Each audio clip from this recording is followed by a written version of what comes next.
너도 알고 나도 알고 남녀여서 모두 알고 우리 동네 산부인과!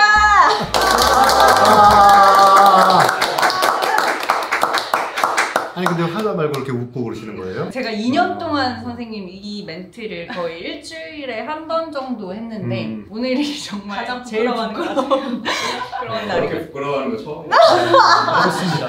네, 오늘은 참 모시기 힘든 두 분을 모셨는데요. 아산병원의 최희동 교수님과 서울 삼성병원의 이동윤 교수님을 모시고 오늘은 폐경에 대한 얘기를 좀 나눠보려고 합니다. 선생님 먼저 인사 한번 해주시겠어요? 안녕하세요. 방금 소개받은 서울 아산병원 산부인과의 최희동입니다. 네, 안녕하세요. 저는 삼성서울병원 산부인과 이동입니다. 반갑습니다.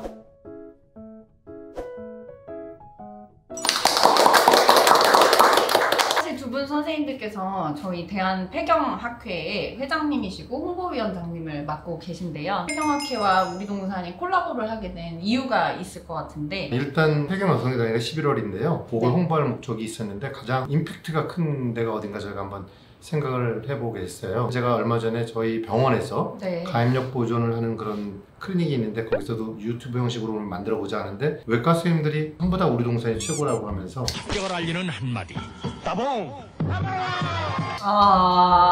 우리가 여기 나가면 굉장히 큰 홍보 효과가 있겠다 생각을 했습니다. 홍보가 있는 거 확실하죠? 아, 그럼요. 오히려 저희가 어렵게 나오게 해달라고 얘기한 꼴이죠. 네. 감사합니다. 아니, 굉장히 영광입니다. 네. 자장을 보시거나 아니면 연장을 하실 때가 되게 많은데 제가 선생님들이 출연하시기로 결정하고 난 뒤에 제 사진첩을 봤는데 2019년에 제가 피임 생식 보건학회를 갔는데 하트를 이렇게 선생님들한테 쳐놓은 사진이 있는데 정말 공교롭게도 세 분한테 하트를 제가 박아놨어요. 자장 보시고 연장하실 때 제가 세 분 사진을 찍어 놓은 게 있더라고요. 그래서 항상 그 옷매무새나 자세나 얼굴 표정을 항상 잘하고 있어요. 이게 언제 어디서 어떤 일이 생길지 모르겠는데 어떤 사진이었어요? 멋있게 나오셨습니다. 다행입니다. 네. 굉장히 많은 학회들이 있잖아요. 대한산부인과 학회도 있고 피임학회, 폐경학회 등등이 있는데 대한폐경학회는 과연 무슨 일을 하는지 오늘 회장님께서 또 제가 얘기할까요? 네, 말씀 한번. 말 그대로 폐경에 대한 것을 공부하는 학회입니다. 어떻게 그 폐경기에는 사람이 변화하는지, 내분비적인 변화, 호르몬 변화, 그것이 어떤 질환을 일으키는지를 공부하고 그걸 어떻게 하면 치료하고 치료 효과는 어떤 것이 좋은지, 부작용은 뭐가 있는지 이런 걸 다 공부한 다음에 특히 의료인들한테 알려드려서 부족함 없이 진료를 보게 하고 더 나아가서는 무작정 폐경기에 어떻게 해야 되는지 모르고 좀 방황하고 있는 사람들이 많거든요. 그런 분들한테 알려서 폐경을 조금 쉽게 친근하게 또 고칠 수 있는 모습으로 다가가게 할 수 있는 곳이 저희 폐경학회입니다. 오늘 저희 영상을 보시는 주민분들도 내가 폐경이 됐을 때 또는 지금 내가 폐경이 된 상태인데 어떻게 치료를 했으면 좋겠다는 약간의 가이드라인을 줄 수 있으면 참 좋을 것 같습니다. 네, 그래서 본격적으로 오늘의 주제로 들어가서 의학에서는 가장 중요한 게 정의, 폐경의 정의에 대해서 얘기해 주실 수 있을까요? 마지막 생리를 월경을 하고 나서 1년이 지나면 내가 이제 마지막 생리를 한 지 1년이 넘었으니까 폐경이 되었구나 라고 얘기를 할 수가 있습니다. 주위에서 보면 피검사를 통해서 나는 폐경을 진단받았어 뭐 그런 얘기들을 많이 하고 실제로 피검사를 정보로서 도움은 받지만 피검사를 기준으로 하는 게 아니라 생리를 안 한 기간을 가장 중요하게 고려해서 이것을 정의한다라는 것이 나이에 따라서 조기 폐경, 이른 폐경처럼 좀 더 세분화해서 구분을 할 수 있을 것 같습니다. 불임에서 난임으로 단어가 바뀐 것처럼 폐경이라고 하니까 뭔가 내가 끝난 느낌, 다 닫았다 이런 느낌이 들어서 좀 기분이 안 좋다. 그래서 이거를 완경이라는 단어로 바꾸자고 하는 움직임? 얘기들도 되게 많은데 그거에 대해서는 어떻게 생각하시는지 두 분의 생각을 이거는 사실 의학적인 얘기보다는 어떻게 보면 이제 사회적인 의미인데요. 불임이라는 말의 어감 때문에 난임으로 바뀌는 과정은 익숙해지고 하는 기간이 있어서 아직도 많은 의사 선생님들이 불임이라는 단어에 익숙하고 실제로 저희가 보고 있는 책이라든지 뭐 여러 가지 메디아에도 여전히 불임이라는 단어가 등장하지만 조금씩 변하고 있는 것 같습니다. 그런 면에서 완경이라는 단어는 조금 더 가야 할 길이 많은 것 같은데 폐경이라는 단어를 쓰더라도 무조건 나쁜 의미라든지 뭐 여자분들이 어떤 상황을 좀 좋지 않은 시각으로 본다라고 뭐 판단을 하실 필요는 없고요. 우리가 기존에 이제 오랫동안 써왔던 거기 때문에 별다른 의미 없이 쓰는 거고 저는 완경이라는 말을 우리 사회가 좀 더 자연스럽게 받아들이게 된다면 그런 표현을 사용하는 것도 아주 좋을 것 같습니다. 네, 일반인들은 얼마든지 완경이라는 표현을 쓰셔도 좋은 거고 저희도 다 이해가 되는데 폐경이란 말 자체가 메노포즈, 그러니까 menstruation이 이제 정지했다라는 개념을 그대로 해석한 거지 나쁜 뜻은 아니기 때문에 아마 우리 홍보위원장 말씀하셨지만 의학적으로는 폐경이라는 단어가 맞는 단어이기 때문에 사회적으로 좀 난임받기듯이 그렇게 바뀔 때가 오지 않을까 하는 생각을 합니다. 네, 저희 채널 같은 경우는 의학 채널이기 때문에 완경이라고 해주세요. 뭐 자궁을 또 뭐 다른 이름으로 불러달라고 얘기를 많이 하시는데 아직까지 의학 용어가 개정이 되진 않았기 때문에 의사들 사이에서 폐경이라고 얘기하는 거를 굳이 그렇게 불쾌하게 받아들이실 필요는 없다 이런 의미이신 것 같아요. 사회적인 움직임이 그쪽이라면 결국에는 저희도 따라가야 되겠지만 폐경의 정의에 대해서 말씀을 해주셨었는데 우리나라 평균 여성들의 폐경 나이가 어떻게 되는지 이른 폐경이라든지 조기 폐경을 몇 살을 기준으로 그렇게 정의가 내리는지도 한번 설명해 주시면 좋을 것 같습니다. 굉장히 신기하게도 폐경은 좀 나이가 서구나 우리나라나 옛날이나 지금이나 비슷해요. 크게 변하지 않고 보고에 의하면 한 49.7세라고도 하지만 대개 하여튼 50세 언저리에서 폐경이 되는 게 일반적인 여성들이지만 한 45세부터 55세까지는 정상적으로 유두리가 있어요. 쉽게 얘기하면. 네. 그래서 저희가 한 45세가 안 됐는데 폐경이 되신 분들은 이른 폐경이라고 표현을 하고 40세가 안 됐는데 폐경이 된 사람들은 조기 폐경이라고 하는데 그 차이는 사실 이른 폐경은 조금 더 피지올로직하게 보는 거죠. 조금 빨랐을 뿐이다. 근데 40세가 되기 전에 폐경이 된 분은 조금 뭔가 패솔로직한 게 있지 않을까를 한번 생각해 보라는 거고 이른 폐경이든 조기 폐경이든 폐경이 된 나이가 너무 일러지면 건강상의 문제가 있기 때문에 일반적으로 폐경이 되는 나이까지는 뭔가 호르몬 치료를 한다든가 적극적인 기입을 해야 된다는 것이 많은 거죠. 폐경을 좀 여성에서 중요하게 생각하는 게 폐경 전과 폐경 이후에 여성의 건강, 신체 변화가 좀 많이 생기기 때문이기도 할 텐데 과연 폐경이 되면은 여성에서는 어떤 신체적인 변화가 생기는가를 한번 설명해 주시면 좋겠습니다.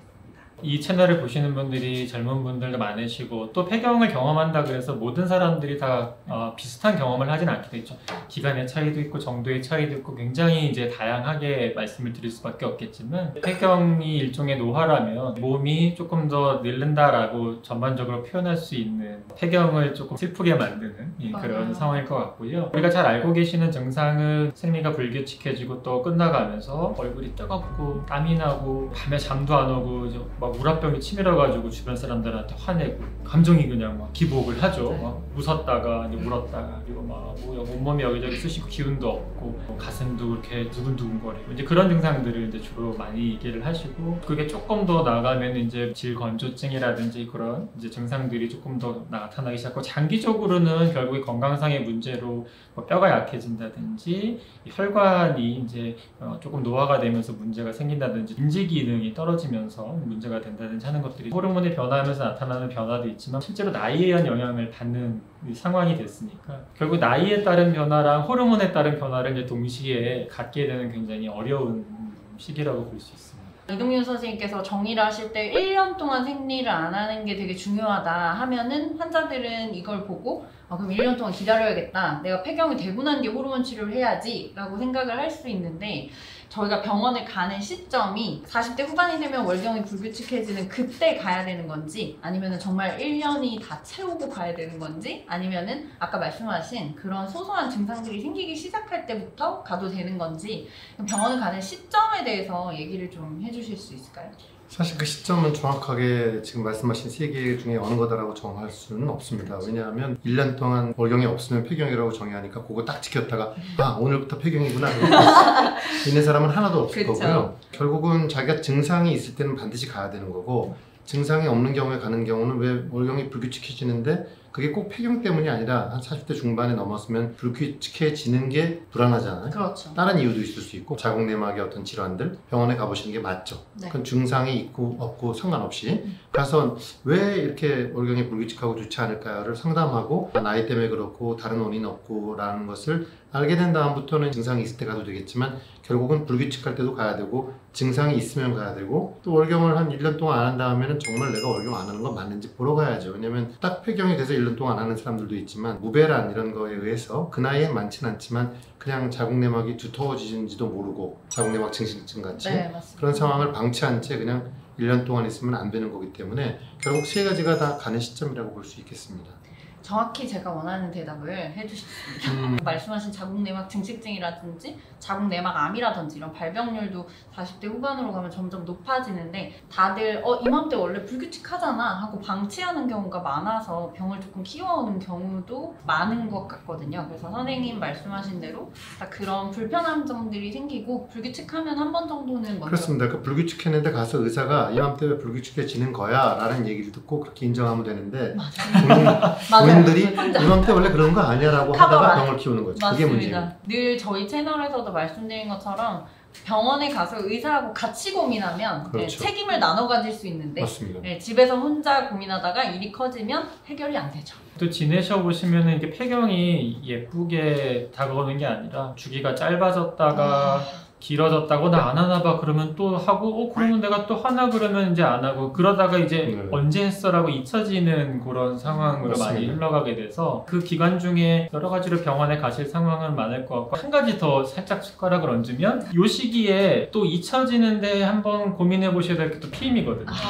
네. 맞습니다. 사실 맞아요. 많이 물어보죠. 내가 생리를 잘 안 하는데 그럼 임신이 안 될 것 같긴 한데 나 정말 임신 안 되나요? 그러면 피임을 해야 돼요 말아야 돼요 이런 얘기를 하는데 그렇죠. 호르몬 변화와 관련해서 뭐 내막 증식증 또 다른 문제와 함께 좀 더 고민 고려됐으면 좋겠습니다. 선생님 그러면 완전히 폐경이 된 거를 진단 안 받은 여성분들은 보통 피임을 몇 세까지 권하시나요? 그게 결국 환자랑 상담에 의해서 나오지 않을까요? 뭐 환자가 아직 성적으로 액티브한 분들은 폐경기에 가까운다고 하더라도 임신의 가능성이 제로가 아니니까 적절한 피임 방법을 가르쳐 드려야 되는 거고 사실 확률은 48세, 49세 정도 되신 분이 임신될 수 있는 확률이 한 2, 3%밖에 안 되거든요.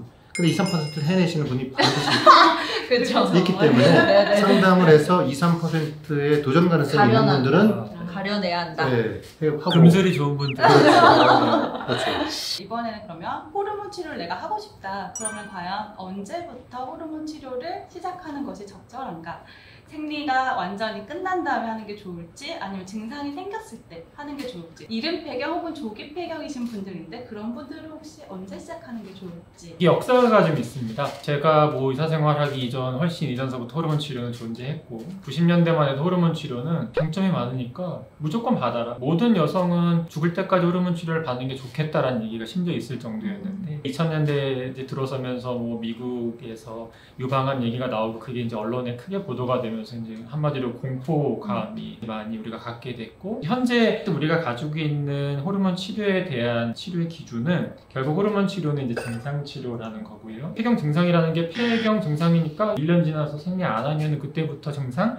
그런 게 아니라 이게 폐경으로 가까이 가면서 주기가 변하고 혹은 나는 주기가 괜찮은 것 같은데 하는 시기에도 이미 폐경 증상은 나타날 수 있거든요. 폐경이 누구나 겪는 과정이고 그 과정에서 우리나라의 경우에도 뭐 10명 중에 9명, 8, 9명의 분들이 증상을 경험한다라고는 하지만 실제로 그 중에서 내가 치료를 받아야 될 만큼 일상생활에 지장을 받고 치료를 선택하시는 분들이 그 중에 다는 아닙니다. 이것은 뭐 꼭 나쁜 것이 아니라 증상에 따라서 치료의 여부를 선택하는 게 중요하기 때문에 주기보다는 이제 증상이 중요하고요. 그럼 과연 젊은 사람들은 그 기준을 똑같이 적용을 해야 되느냐면 그렇진 않습니다. 이른 폐경보다 좀 뭐 조기 폐경이라든지 이런 부분은 폐경으로 인해서 얻는 손해가 더 크기 때문에 증상이 없더라도 호르몬 치료를 늦지 않게 바로 시작하시는 것이 장점이 크다라고 할 수 있겠습니다. 이동현 교수님 말씀하신 것 중에서 조금 첨가를 하면 호르몬 치료의 적응증은 증상이 맞고요. 1번. 그 증상 중에는 전신 증상, 얼굴 확 달아올라오고 땀나고 이런 증상도 있지만 비뇨기 생식기 쪽에 이렇게 위축 때문에 아파하시는 분들도 해야 되고요.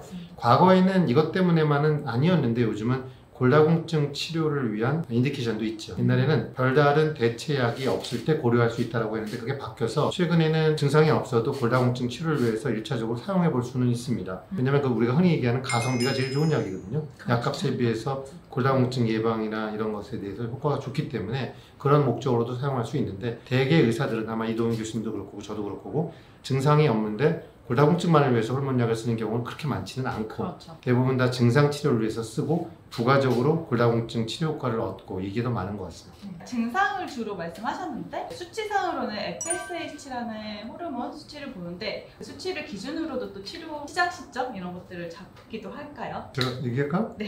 아니요? 아니시죠? 제가 웃으면서 말씀드렸냐면 환자분들이 늘상 하는 질문 중에 하나예요. 오셔서 막 갱년기 증상이 있어요. 특히 또 정형외과 갔는데 어깨 아파서. 근데 거기는 뭐 하더니 아니야. 그러면 정형외과 의사, 내과 의사 할 것 없이 중년 여성이 여기저기 아픈데 자기네가 원인 모르면 다 산부인과가 맞아요. 가니까 그럼 이 사람은 산부인과의 의사한테 목을 매요. 갱년기 증상 아닐 수도 있어요. 그러면 꼭 하는 말이 호르몬 검사에서 갱년기인지 증상인지 알아주세요라고 맞아, 하는데 맞아. 알 수 없다가 정답인 거죠.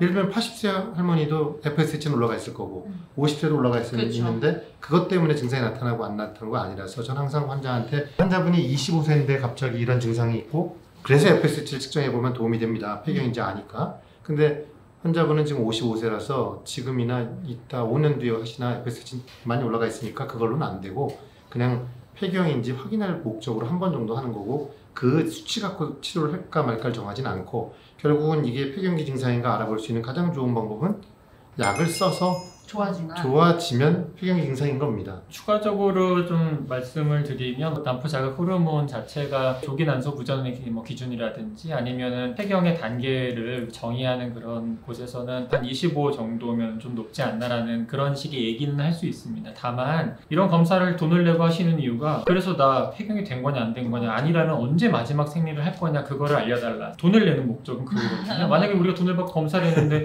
글쎄요 이게 그런 것 같기도 하고 맨날 물어보세요. 네. 저 언제까지 할까요? 그러니까요. 몇 살에 폐경 되나요? 뭐라고 대답했어요? 모르죠. 맞아요. 이렇게 말합니다.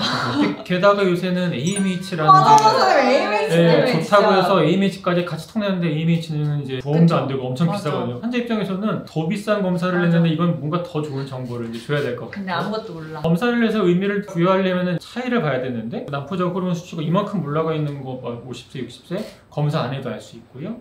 아까 폐경 전에 이제 생리가 막 불규칙해지면서 뭔가 폐경으로 가는 그런 과정에서는 높을 때도 있고 낮을 때도 있고 맞아요. 그럼 내가 이걸 한두 번 검사한 게 과연 얼마나 정확한지 물음표거든요. 추가적인 내가 부수적인 정보가 될 수는 있겠지만 그게 정의라든지 어떤 결정적인 단서로 쓰이기에는 그래서 부족함이 있겠다. 너무 본인이 얻는 정보들이 많으니까 구글링, 네이버 막 이렇게 찾아가지고 선생님 그 아예 그 검사를 얘기를 하세요. AMH 해주세요. FSH 해주세요. 그래서 선생님 말씀하신 것처럼 막 5, 60대 생리 안 그러니까 월경 끊긴 지 한 5, 6년, 뭐 10년 되신 분들이 여성 호르몬 검사 해달라고. 근데 이게 문제는 환자들이 그렇게 해달라 그러면 이제 의사들이 또 거절을 안 하고 그냥 해주는 경우도 있으니까 그런 검사 결과를 저한테 가져오셔서 설명해달라 그러면 약간 왜 했지? 누가 하자고 한 거지? 라는 물음표가 진짜 찍힐 때가 있거든요. 환자가 그렇게 알아와서 막 우기면 안 해주기도 어려워지잖아요. 그러니까요. 네, 네. 그게 되게 반드시 문제인 것 같아요. 이걸로 당신한테 알려줄 수 있는 정보가 많지는 않습니다라고 하면서 설명을 하고. 해줘야 되겠죠. 근데 맞습니다. 그러면 그 환자는 반드시 딴 병원을 가서 그 결과를 물어보고 수많은 돌파리가 의사들이 맞아요. 검사 결과를 몰라 그래. 아무것도 모르는 것 같아요. 특히 그런 환자들이 오는 끝판왕이 아마 두 분 교수님이셔서 더 그런 점이 많을 것 같습니다. 저희 인트로 있는 거지? 보여주면 이걸 찾아봐. 더 신나요. 산부인과 이렇게 네. 아, 네. 베스킨 라빈스 이렇게 하는 거죠. 데스크. 나 이거 못할 것 같은데.